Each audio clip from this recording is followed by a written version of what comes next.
all they could handle. Let's get you to the recap of this one. All right, Luka ready to go. LeBron missing his second straight game with that elbow injury. We pick it up in the third here, guys. Just Luka doing Luka things. Very few guys could make anywhere close to that kind of shot. And Luka, I don't want to say makes it look easy, but it makes it look a lot easier than anybody else. That's like a fall-away Dirk Nowitzki shot that usually was from the elbow, but that's from out by the baseline there. All right, little teamwork. Josh Hart getting it in there for New York. One of the few highlights for the Knicks. That's a charge. You see that? He took a charge. Saw the money sign there from Luka Doncic. I would say he's very lucky the referees did not see that. He very well might have gotten his 16th technical foul. That's good point. All right, here we go. Oh, he got swagger. Come on, Reeves.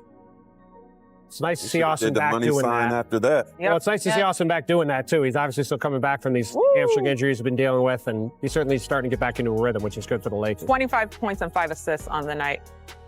Ooh, aggressive. Now, Luke Kennard's had a much bigger role for the Lakers of late, and if he can continue to stay on the court defensively, then he's a real asset for them offensively. Yeah, the Lakers taking that win by quite a sizable margin. With his 35 points, Luka has now scored at least 30 in 7 straight games against the Knicks. He averages 30.8 points per game in his career against New York. That is the 3rd highest career scoring average against the Knicks, behind only Wilt and MJ. Malika Andrews caught up with Luka after the game. Take a listen. Marcus Smart is sort of the head of your defense, but we saw you taking the charge here in this game. Two charges. 2 charges in this game, one that counted and another one. But how can this be the defense that we see night in and night out? It's great, man. We hold them under the 100. They have great players. They just scored 142 against Denver. So today, the defense was amazing. Everybody was locked in. And obviously Smart, man. Smart has been so great this season for us. So the Lakers improved to 9-2 this season in games played by Luka and Austin Reeves without LeBron James. By contrast, the Lakers are just 11-7 with all 3 stars in the lineup. I mean, those two know how to step up for sure. The Lakers have won 5 of their last 6 games and are 14 games over 500. But somehow, Ramona, it's still kind of hard to explain what their identity is. Yeah, I mean, they won 5 of their 6, but most of those were against pretty bad teams. They should have beaten. I think their defense last night was really impressive in the sense that there's a team that we always question their defense, right? The Knicks are averaging 117 points a game. They held them to 97 in this one.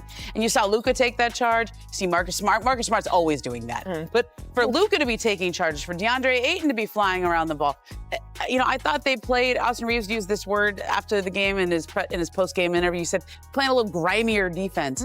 Like, we don't see that from LA, but we saw that at points last year. They actually had a top 5 defense for part of the second half of last season. And if they can just get that back in doses, even if it's a game here or a game there against good teams like the Knicks, they have something. I mean, they have something, but I think we should go back to that stat that we showed on the screen when they're 9-2 in games when Luka and Austin play and LeBron doesn't. And that's not some indictment of LeBron James, or is it an indictment of Austin Reeves or Luka Doncic that when any 2 of those 3 guys have been on the court, they have struggled this season. But the fact is, when you have 3 guys out there who are, at this point, I think it's fair to say, minus defenders, it is going to be very hard to build the kind of defense that we're talking about, Ramona. And like you just said, they had in that game yesterday. And that is something the Lakers are going to have to figure out over the final couple months of the season. The stats do not lie. When those 3 guys play together, they're negative on the season. And when it's any 2 of them together, the numbers go up quite a bit. So it is going to be a big challenge for J.J. Redick to get the defense to be in a good enough place to where these guys can really be a force in the Western Conference playoffs. And Coach has been screaming about the defense all season long, Mark. Yeah, I mean, Luka was making a defensive effort. Okay, I was impressed. Obviously, the elephant in the room is that they have a better record without LeBron James and with him. And to me, this is a view of what the Lakers are going to look like going forward. Whether LeBron James retires or goes into free agency, I don't expect him to be a Laker next season. And so to me, I think this is Rob Pelinka's chance when he doesn't play to kind of like look at this team, evaluate the team, and kind of see what Luka and AR need for the future. But it's obvious that they play great together. There's only one ball handler. They have great camaraderie, and to me, this is the future Laker team. The biggest knock on Luka and AR defensively is that when they're on the court defensively, that's a tough backcourt, right? That is not a great defensive backcourt, and it reminds me a little bit of Steph Curry and Klay at the beginning of their career. Steph was not good defensively, but he made himself not bad Like, you don't have to be good. You just have to be not bad. And if Luka can do that, then that backcourt can work. Yeah, it can start to build a little bit, but they've got to get in rhythm if they want to continue to push past. And as we get down the stretch and closer to the today, besides the Stay Ready game, but we just, sometimes when you're winning, you can forget to clean up stuff. So today was very much a cleanup day for some stuff defensively that we've had a little slippage on, and then a couple things offensively.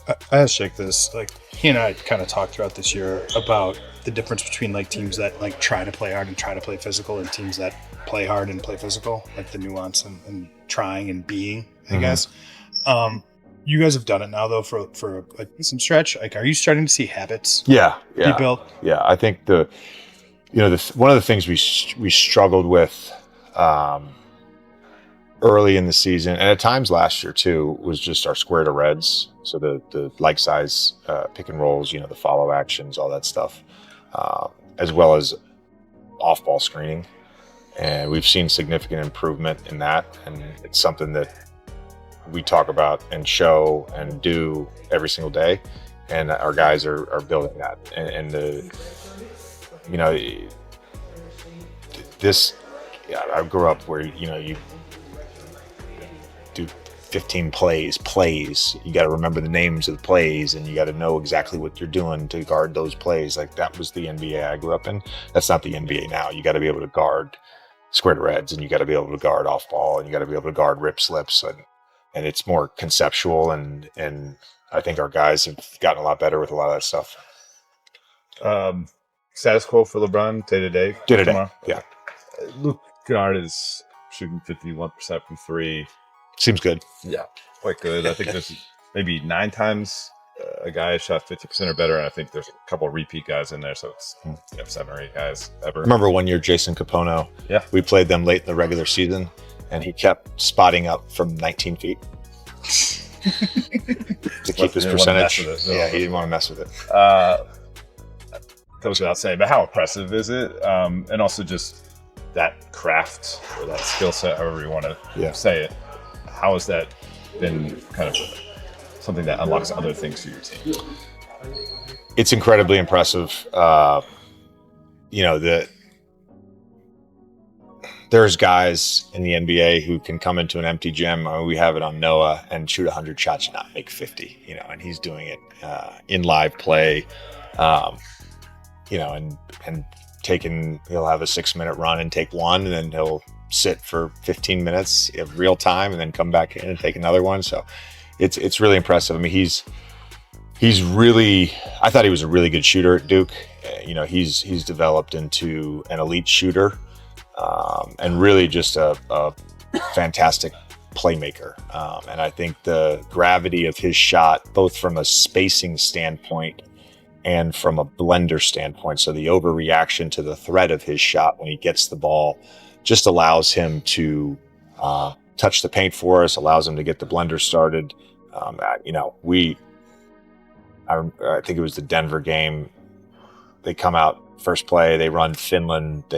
Tim Hardaway gets a 3 because AR and Luke messed it up. We come back. Our ATO is also Finland. We get him an open look, and he passes it up and takes an off the backboard mid-range shot. There was a lot of discussion about that. And so last night, we start the fourth. We run a play for him, and it wasn't Finland, but we run a play for him, and he gets the 4-point play. We were all pretty excited for it. What would he shoot 100 shots on empty gym? Probably somewhere around what I would shoot. Which would be what? That's what I want to know. A good day, I don't know, 88, 89. Can relate. Yeah. Movement threes or catch and shoot with that? What are we talking? Oh, I catch and shoot. Yeah, I was a better movement shooter than Luke. Adu had one of his better games. I'm just kidding. Are you? No, I'm not. Adu was for sure. Yeah, I do. Say it again. Yeah, he had one of his better games in the G League last night. What have you seen from him down there recently? And would you like to maybe get him into some games to gain experience, or is it more about long-term development with him? Yeah, I think, with him, he didn't have a summer, had some medical issues, didn't get to play, didn't get to do preseason. So kind of was catching up, and we had some injuries, and got him some rotation minutes. And then he got hurt again. Adu and I had talked at the beginning of the year, and we really felt like this was, particularly with not knowing exactly when he would come back and be healthy, that this was very likely going to be a development year, particularly at the beginning, and then to have the re-injury. So he needs to play basketball. I think we had a great conversation last week, just about the importance of being down there and really just being coached and working on the right habits. And I think I think it's 4 of the last 5 games he's been really good. He's been really good, and I think he's in a good spot to sort of embrace that. As far as it relates to our rotation, like I have a hard enough time when we're healthy. Like that's breaking news, and I'm confused why. We talked about it on this show ad nauseum for the entirety of this year. With 2 guys being bad on defense, yeah, maybe you can overcome that. With 3 guys on the court at the same time being bad at defense, it's a non-starter. And that's what the Lakers are when you have the lineup with your best 3 players on the court, Austin Reeves, LeBron James, and Luka Doncic. They have a net rating of plus 1.5 in 293 minutes played. The big 3 for the Lakers. Now, when it's just Luka and Austin Reeves without LeBron James, plus 16.9 net rating in 329 minutes. So they are leaps and bounds a better team. And yesterday you saw how much better they can be on the defensive end. I mean, Marcus Smart was absolutely awesome. He was plus 27 in that game in 29 minutes played with only 1 made field goal. Yeah. Think about how good you got to be plus 27 in 29 minutes with only 1 made field goal. Marcus Smart was awesome. Rui Hachimura was awesome. He started in place of LeBron. Not only did he give you more on the defensive end, but he was able to knock down some perimeter shots when given open looks. That is the version of the Lakers that you're hoping that this team evolves into as they continue to focus on building around Luka Doncic. You see, when you put the requisite pieces in place to mask Luka's deficiencies on the defensive end, this can be a much different team, a much more competitive team in the West. 35, 8 rebounds, 4 assists for Luka. Lakers are 39-25. As we mentioned, 9-2 when Luka and Reeves are playing and LeBron is not. Let's go there for a second. Let's take the name out. Let's take the fact that he's the second greatest player ever, arguably, out of the equation. Let's take the fact that he's a one-man billion-dollar walking business. Wherever he goes, it's a multi-gazillion-dollar increase in funds around that business. So I'm doing the setup to acknowledge his greatness. Yeah. But if we took the name out and a basketball team had a starter where the team was significantly worse when he was starting, what would they do with that starter? They would probably not play him as much or play him off the bench, which will never in a million years happen. No, that'll never happen. It'll never, ever, ever happen. But the Los Angeles Lakers, your team that you root for, one of the most relevant teams in all of sports, have a very unique problem in that they're better without him than they are with him. And yet you've made the argument they're still going to want to keep him into next year because they're going to want to profit off of the retirement tour. What's going to happen here? Because you've even said without him, they kind of have the makings of, I don't want to say championship, so let's say championship-ish, but with him, not even close. What the heck are they supposed to do? I would let him graduate from your team and go somewhere else next year. Not even make him an offer? No, because I can't afford to burn a year of Luka's prime. Now, if LeBron James wants to come back on a minimum salary, then that's a different conversation. Wait, but why? Why is that a different conversation when you automatically are worse with him? Because I have more opportunities to add the pieces that I would need around Luka. That's the biggest focus as we start to get into the heart of Luka Doncic's prime. Can I get the pieces that we need? More 3-and-D types, perimeter defenders, more guys that can be reliable when it comes to rim protection because Deandre Ayton ain't it. Like, you have to continue to build out this team similarly to how Nico Harrison tried to build it with Luka when he was in Dallas. When you had PJ Washington, when you had Derek Lively, when you had those types of players to be able to mask what Luka is on the defensive side of the court. And if you have those guys, as we showed yesterday in the win against the Knicks, then all of a sudden you're going to get the best version of Luka Doncic, and you're going to have a chance to beat really, really good teams. Remember, that Knicks team scored 142 points the game before against the Denver Nuggets. Destroyed Denver. The Lakers held them to 97. I mean, that was absolutely awesome. The Knicks shot 8 of 34 from three-point land. Couldn't buy a bucket from downtown. And that's because the guys on the perimeter for the Lakers were much more aggressive defending, because you didn't have to worry about having LeBron James and age 23 out there. So, I mean, I just think that when it comes to the fit with Luka, having those other players get more minutes that can be better on defense is going to give Luka more opportunities in order to take control of the game. And because you have one of the best passers in the game in Luka, he's going to find ways to get those other guys activated on the offensive end, which is what we got early on in that game. Even though Luka didn't have a great shooting night early, he was 3 of 10 in the first half, he found ways to get other guys involved. He found ways to get Austin Reeves involved. As a matter of fact, the first field goal make was a second chance opportunity when Luka finds him in the corner. And being able to throw the lob to Deandre Ayton. Those are the types of plays that Luka can make. But if you don't have enough support on the defensive end for Luka, then all of a sudden he's going to get exposed. So is the rest of the season on J.J. Redick to minimize the amount of minutes, head coach of the Lakers, that the three of them are on the floor together? Man, how you going to do that when LeBron James is the reason why you got the job? 3 to 4 minutes to start the game, 3 to 4 minutes to start the second half, and that's it. And just hope the game is decided before the last 3 minutes? Yeah, that's one way or another? I mean, listen, it sounds good, easier said than done. No, I understand that. It's a very weird thing. I don't know why this keeps coming. Let's be clear. The Lakers ain't getting nowhere close to a championship this season. If the Lakers win a first-round playoff series, I'd be impressed. But here's the wildest thing, CC. If I just said LeBron retired today, just retired today, are they getting closer to a championship than they would if he kept playing this year? This season? This season. Not a championship, closer to one. That's crazy to think that, but yeah, I think so. I mean, listen, we got a pretty good sample size. I gave you the numbers. I know. And the market, it's funny. You and I, we talk before the show. We don't talk about our takes before the show on purpose. What was my number one note? The Marcus Smart thing also. Yeah. When the guy is 1 of 10 from the floor and 0 of 5 from 3 and is a plus 27, which means when he's on the floor, his team outscores the other team by 27 points. You know how dominant you must be defensively? Yeah. And that's with Luka, who stinks defensively, who's still complaining, by the way. End of the first half, tried to do it with a smile on his face. No, he's still complaining. Listen, Luka is unbelievable. I mean, unbelievable talent. I mean, the step-back three-pointer, it's redonkulous, the types of shots that he can make. But he also has moments where you pull your hair out and you wonder, will this guy ever mature? Will this guy ever get it?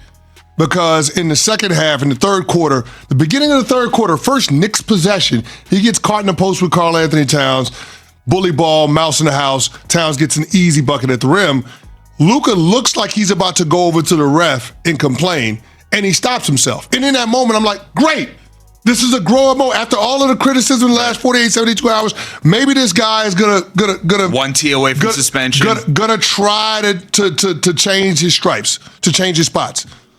Man, later on in the third quarter, literally minutes later, gets back on defense, fast break opportunity for the Knicks, tries to take the charge on Diawara, doesn't get the call, and on the floor gestures the money signal to the refs. What are you doing? What are you doing? You are now being accusatory of the referees in that game of being on the take. I know the NBA is going to drop the hammer with some type of discipline, maybe a fine, but being this close to a technical foul after you're antagonizing the referees, guess what? Next time there's even a borderline opportunity for them to call a tech on you, they're going to have a quick whistle. Yeah. And they're going to trigger an automatic 1-game suspension. I just don't understand why he puts himself and his team in that position. Literally cannot control himself. It's completely unnecessary. Yeah. Flip side of it, Knicks, as great as they looked against the Nuggets, they lose against the Lakers. The Celtics have Tatum back. They go 2-0 in the Tatum games. They beat Dallas by 20. They destroy the Cavs as well. Tatum looked great in both of them for a guy that's been out for 10 months. Tatum looked great. Pistons have lost 4 games in a row here. This feels like the Celtics are the favorite, and the Celtics should be the favorite right now. But here's the thing that I took away from this weekend.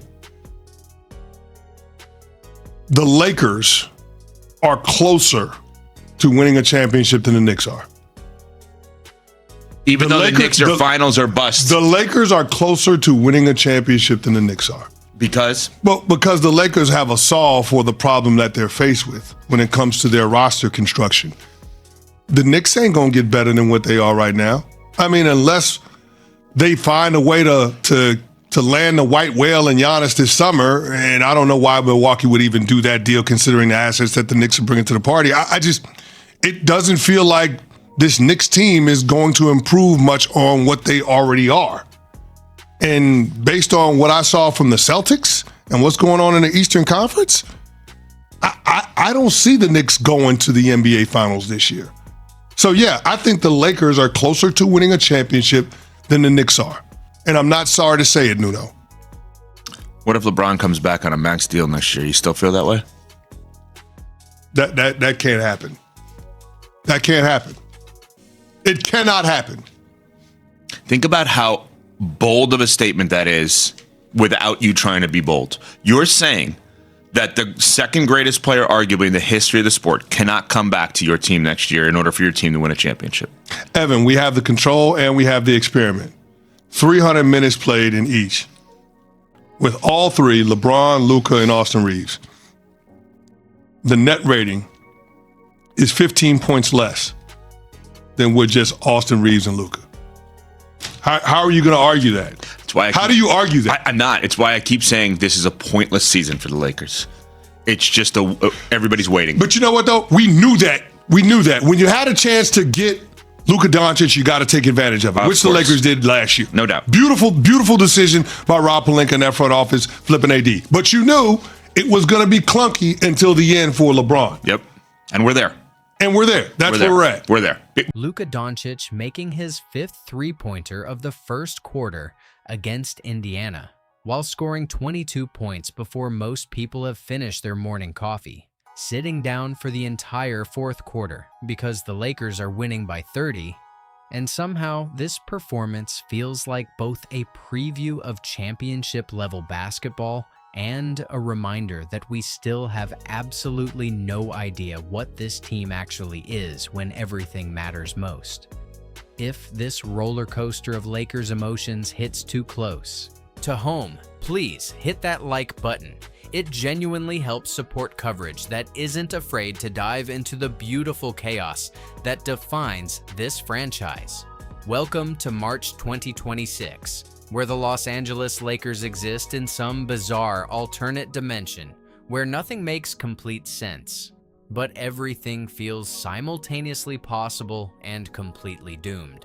We're sitting at 39-25, occupying 5th place in the Western Conference, and somehow managing to look like legitimate contenders one night and complete pretenders the next, often within the same 48-minute game. This is peak Lakers basketball in the modern era. Equal parts exhilarating and exhausting, where every victory raises more questions than it answers, and every loss feels like confirmation of our deepest fears about roster construction and championship viability. LeBron James being listed as day-to-day with a left elbow contusion sounds innocent enough until you realize your 41-year-old franchise cornerstone missed consecutive games because he hit his funny bone really hard during a collision with Nikola Jokic. The man who has played through every conceivable injury throughout his legendary career is now sitting out because of what he describes as one of those funny bone situations, but super more intense, which is either completely hilarious or deeply concerning, depending on your perspective about Father Time's inevitable victory over even the most genetically gifted athletes. The Lakers haven't committed to him playing Tuesday against Minnesota, which means we're essentially operating in basketball purgatory, where every decision feels temporary, and every game plan comes with multiple contingency scenarios. I believe this situation perfectly encapsulates where we are as a franchise. Caught between honoring the past and preparing for a future that feels simultaneously urgent and completely uncertain, Tuesday's showdown against Minnesota represents exactly the kind of test that will either validate our recent progress or expose us as fraudulent pretenders who only look impressive against inferior competition. The Timberwolves are 40-24 and sitting in 4th place, which means they're precisely the caliber of opponent we've struggled against throughout this entire season. Anthony Edwards is averaging 29.5 points per game and playing some of the most explosive basketball in the entire league, making multiple three-pointers in 10 consecutive games while carrying Minnesota's championship aspirations on his young shoulders. This isn't some rebuilding franchise we can intimidate with veteran savvy and superior talent. This is a legitimate playoff team with legitimate star power, and they're coming to our building with something to prove after getting embarrassed by Orlando in their last game.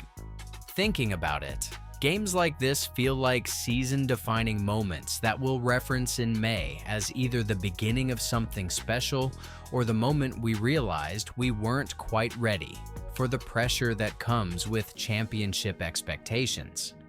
The Lakers' 110-97 dismantling of the Knicks without LeBron felt like discovering a hidden superpower we didn't know existed, but it also raised uncomfortable questions about chemistry and ball distribution when everyone is healthy and available.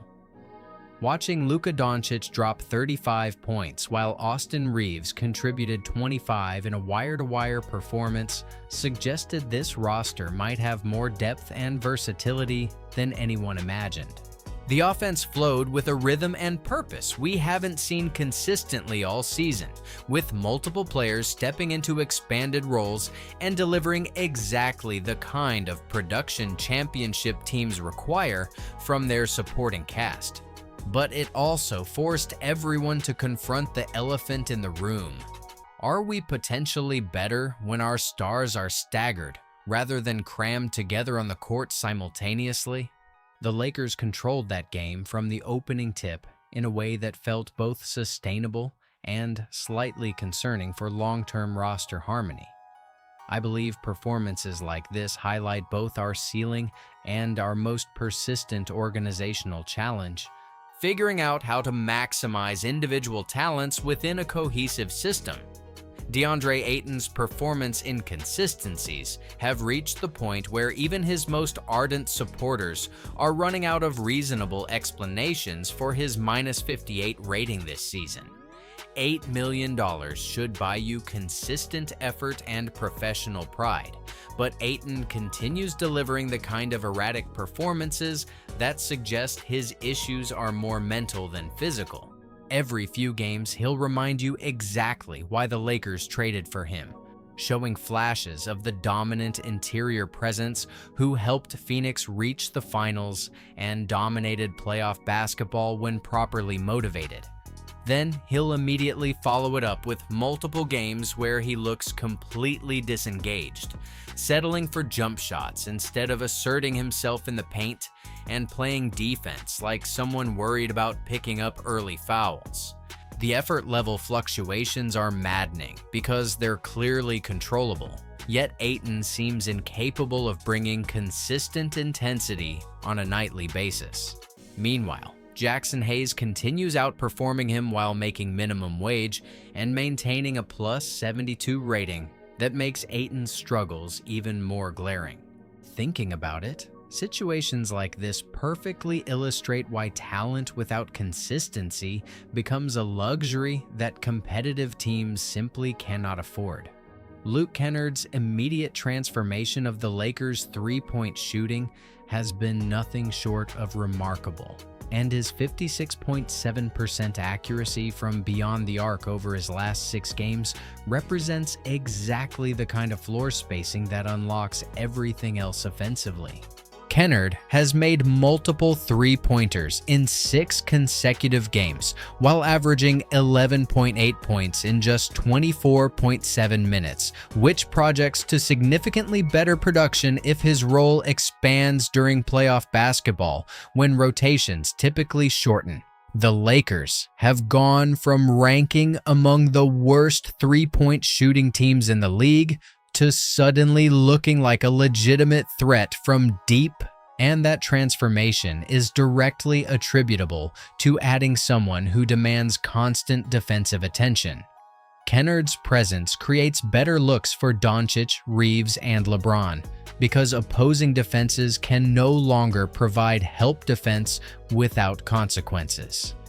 His basketball IQ and veteran savvy have been equally important, as he understands how to move without the ball and find open spaces that maximize his shooting opportunities. I believe this trade represents exactly the kind of low-risk, high-reward move that separates good front offices from mediocre ones, especially when executed at the perfect time to impact playoff seeding and chemistry development. Rui Hachimura has quietly emerged as potentially the most crucial X-factor for any realistic championship aspirations, and his continued development as a legitimate 3-and-D wing could determine whether this Lakers team makes serious noise or gets bounced early from the playoffs. The Lakers don't need Hachimura to transform into a superstar. They need him to be consistently excellent within his defined role, which includes hitting open shots, making smart passes, and defending opposing forwards without becoming a liability that opponents can target relentlessly. His shot selection has improved dramatically over the past 2 seasons, and his defensive positioning suggests he finally understands how to use his size and athleticism effectively. Hachimura's ability to guard multiple positions while providing reliable spacing makes him exactly the kind of versatile role player that championship teams are constructed around.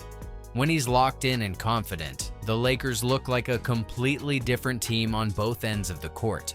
When he's passive or struggling with his shot, it exposes depth issues that become magnified against elite competition. Thinking about it, players like Hachimura often determine championship outcomes more than superstars, because their consistency allows star players to focus on what they do best, rather than compensating for role player deficiencies. JJ Redick's multiple efforts philosophy has become the defining characteristic of this Lakers team's identity. And his emphasis on defensive intensity and hustle plays represents a dramatic departure from the offensive-minded approaches of previous coaching staffs. Redick's ability to get this roster to buy into defensive principles while maintaining offensive efficiency has been impressive, especially considering the personalities and egos involved in managing LeBron, Luka, and Austin Reeves simultaneously. The Lakers held the Knicks to 97 points in a comprehensive defensive performance that included charges drawn, deflections created, and the kind of winning plays that don't appear in highlight reels but absolutely determine playoff success. Redick's confidence in framing upcoming games against quality opponents as opportunities rather than potential disasters shows exactly the right mindset for a coach trying to prepare his team for postseason pressure. His willingness to trust role players in crucial moments while holding stars accountable for defensive lapses suggests he understands how to balance player management with competitive expectations. I believe Redick's approach represents exactly what this franchise needed after years of coaching changes and philosophical inconsistencies that prevented talented rosters from reaching their potential. The Lakers' defensive improvements over the past 10 games have been genuinely encouraging, ranking 12th in defensive rating compared to their struggles during the first half of the season. Jake LaRavia's recent comments about increased physicality and better communication highlight the kind of cultural changes that sustainable success requires. The Lakers are finally playing with the kind of collective intensity that makes individual defensive lapses less catastrophic, as players are consistently helping each other and rotating properly, rather than relying on individual brilliance to compensate for systematic breakdowns. Marcus Smart's impact on defensive culture cannot be overstated, as his willingness to take charges and make winning plays has infected the entire roster with a more competitive mentality. The timing of this defensive improvement coincides perfectly with the most challenging portion of their schedule, when they'll face multiple playoff-caliber opponents who will test every aspect of their identity and preparation. Thinking about it, defensive improvement during March often predicts playoff success better than offensive statistics, because teams that can get stops consistently tend to handle pressure situations more effectively. The young player development situation continues presenting fascinating organizational dilemmas that reveal the tension between immediate winning and long-term planning. Bronny James recently dropped 15 points in 25 minutes for South Bay Lakers while showcasing the kind of poster dunks that suggest his athleticism might finally be translating into consistent production. His G League numbers of 15.3 points, 3.7 assists, and 3.2 rebounds per game indicate genuine development. But his NBA appearances remain limited to garbage time and developmental minutes that don't provide realistic evaluation opportunities. Ado Tero's return from MCL injury has been equally promising, as he's averaging solid numbers in the G League, while showing improved decision-making and shot selection. Dalton Neck's struggles to find consistent rotation minutes represent the most concerning development story. As a former first-round pick who showed flashes of brilliance last season, is now averaging just 5.4 points in 13 minutes per game. The Lakers are essentially choosing between developing future assets and maximizing current championship windows, which creates impossible decisions about playing time allocation and roster construction. I believe situations like this highlight the fundamental challenge facing organizations with aging superstars: how to balance present competitiveness with future sustainability. The Lakers' upcoming schedule represents exactly the kind of gauntlet that will determine their realistic ceiling and expose any remaining weaknesses that elite competition can exploit. 4 of their next 5 opponents are Minnesota, Denver, and Houston twice, which means the next 2 weeks will essentially determine whether they're legitimate contenders or just another playoff team destined for early elimination. This stretch includes nationally televised games on ABC and NBC that will showcase their progress to the entire basketball world, while determining playoff seeding that could impact their postseason path significantly. The Lakers are currently 14-19 against teams with winning records compared to 24-6 against losing teams, which perfectly encapsulates their season-long struggle against quality competition. Games against Minnesota, Denver, and Houston will test every aspect of their identity, preparation, and mental toughness in ways that regular season games against inferior opponents simply cannot replicate. Thinking about it, stretches like this separate actual contenders from pretenders more effectively than any advanced statistic or regular season record. Luka Doncic's technical foul accumulation has reached concerning levels, as he's sitting at 15 for the season, and just 1 away from a mandatory suspension that could derail their playoff positioning at the worst possible time. His emotional intensity and competitive fire represent double-edged swords that fuel his greatness while occasionally working against team interests.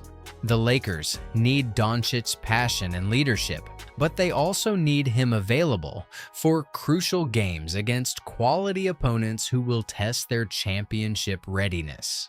JJ Redick's defense of Doncic's emotional approach suggests organizational understanding, that elite competitors sometimes cross lines while pursuing excellence, but it also reveals the delicate balance between supporting star players and managing their impulses effectively. Doncic's 32.5 points, 8.5 assists, and 7.8 rebounds per game make him absolutely indispensable for any realistic championship aspirations, which makes his suspension risk even more problematic. His post-All-Star numbers of 30.9 points, 8.1 assists, and 7.7 rebounds, while shooting 44.1% from three, demonstrate exactly why the Lakers structured their entire roster around maximizing his talents. I believe managing Doncic's competitive intensity without diminishing his effectiveness represents one of Redick's most important challenges as they enter the most crucial portion of their season. The long-term roster construction strategy has become increasingly clear as Rob Pelinka positions the Lakers for maximum flexibility. During the upcoming offseason, the Lakers are projected to have approximately $51 million in cap space, which provides unprecedented opportunities to address weaknesses and add impact players around their core of Doncic, Reeves, and potentially LeBron if he decides to return. Kelly Oubre Jr. has emerged as a realistic target who could replace LeBron in the starting lineup while providing 14.5 points per game and improved defensive versatility at a reasonable $16.3 million price point. The organization's apparent commitment to building Dallas 2.0 around Doncic suggests they've finally learned from Dallas's successful blueprint that emphasized 3-and-D wings and rim-running centers rather than ball-dominant stars who create spacing issues. This philosophical shift represents acknowledgement that Doncic performs best when surrounded by complementary players who understand their roles rather than additional creators who require significant touches to remain effective. Thinking about it, roster construction decisions made this summer will determine whether the Lakers become legitimate championship contenders or remain stuck in competitive purgatory for the foreseeable future. Day'Ron Sharpe has emerged as an intriguing alternative to expensive center options, as the 24-year-old Brooklyn big man provides exactly the kind of interior presence and defensive anchor that championship teams require without breaking salary cap flexibility. Sharpe's 8.5 points, 6.7 rebounds, and excellent defensive metrics suggest he could provide similar or better production than Ayton, while costing significantly less money that could be allocated toward wing depth and shooting. His youth and upside align perfectly with the Lakers' timeline around Doncic and Reeves, while his work ethic and defensive instincts represent the kind of character traits that organizational culture demands. The Lakers could potentially acquire Sharpe for minimal assets while using their cap space to address more pressing needs at wing positions where impact players command premium salaries. Brooklyn's willingness to move Sharpe for the right offer creates opportunities for creative front office maneuvering that could address multiple roster needs simultaneously. I believe targeting players like Sharpe represents exactly the kind of strategic thinking that separates championship organizations from teams that consistently overpay for marginal improvements. The competitive landscape reality check reveals several uncomfortable truths about the Lakers' championship prospects that organizational optimism cannot overcome through wishful thinking alone. Nikola Jokic's recent commitment to remaining in Denver eliminates any realistic possibility of adding another transcendent talent who could immediately elevate their ceiling to championship level. The Thunder, Spurs, and even the Nuggets represent young, hungry organizations with fewer roster construction limitations and longer competitive windows that make them naturally advantaged in any extended playoff series. The Lakers' reliance on aging superstars creates inherent vulnerability against teams built around players in their athletic primes who can maintain peak performance throughout grueling playoff runs. LeBron's potential free agency departure would fundamentally alter their competitive timeline while creating massive salary cap relief that could facilitate roster overhaul. The Western Conference remains absolutely loaded with legitimate title contenders who have fewer question marks and more proven playoff success than this current Lakers iteration. Thinking about it, honest organizational assessment might require acknowledging that this season represents more about establishing foundation for future success rather than legitimate championship pursuit. Giannis Antetokounmpo's potential availability continues generating speculation about franchise-altering moves that could instantly transform the Lakers into legitimate title favorites. The Lakers possess 3 first-round picks and sufficient cap space to absorb Giannis's contract while keeping their core intact, which creates realistic pathways for pursuit if he demands trade from Milwaukee. Adding Giannis alongside Doncic and Reeves would create exactly the kind of superstar trio that dominates playoff basketball, while providing defensive versatility that current roster construction lacks. However, acquiring Giannis would likely require sacrificing significant depth and future flexibility that sustainable championship teams typically require. The risk-reward calculation involves weighing immediate championship potential against long-term competitive viability, especially considering Giannis's age and injury history. Milwaukee's potential willingness to trade him depends entirely on their own playoff performance and organizational direction, factors completely outside Lakers' control that make planning difficult. I believe pursuing transformative talents like Giannis represents exactly the kind of calculated gamble that defines franchise legacies, but success requires precise execution and favorable circumstances that rarely align perfectly. The Lakers' record against winning teams compared to their dominance against losing teams perfectly illustrates their current position as good, but not quite elite, competitive, but not consistently championship caliber. Their 14-19 record against quality opponents reveals systemic issues that regular season success against inferior competition cannot mask or overcome. Championship teams typically perform better against elite competition because their preparation, execution, and mental toughness translate more effectively under pressure situations that playoffs consistently provide.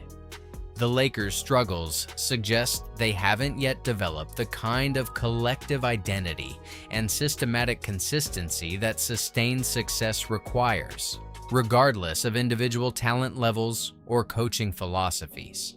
Games against Minnesota, Denver, and Houston will provide definitive evidence about their realistic ceiling, while exposing weaknesses that opposing scouts will exploit during playoff preparation.